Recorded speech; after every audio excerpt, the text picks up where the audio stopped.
Мой муж мусульманин, но он часто матерится, и когда что-то говорю не так, и меня материт, сильно задевает мое чувство. Как мне быть? В первую очередь, Пророк, саллаллаху алейхи вассалам, сказал: «Лайса аль-му'мин бит-та'ан, валя аль-ла'ан, валя аль-фахиш, валя аль-бази».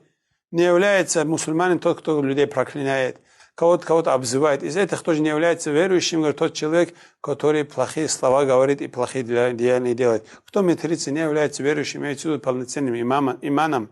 Если мусульманин, тем более второй вопрос здесь задается, он говорит, не заставляет никаб одевать, значит, это соблюдающий.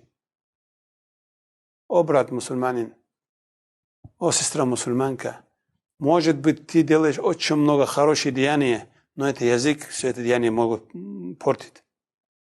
Могут это язык портить много деяний. Из-за этого следите за свой язык. Как сказал пророк, саллаллаху алейхи вассалям, кто мне залог поставит между оба челюсти, в которых находится часть, это язык, и между своими бедрами, в которых находится аурат, имеется в виду, кто это сохранит, языком не делая грехи, и своим ауратом, своим этим половым органом не делая грехи, харамное, адману лахуль джанна, я ему гарантирую, говорит пророк, саллаллаху алейхи, рай. Будьте осторожны, братья и сестры, не портите свои деяния языком.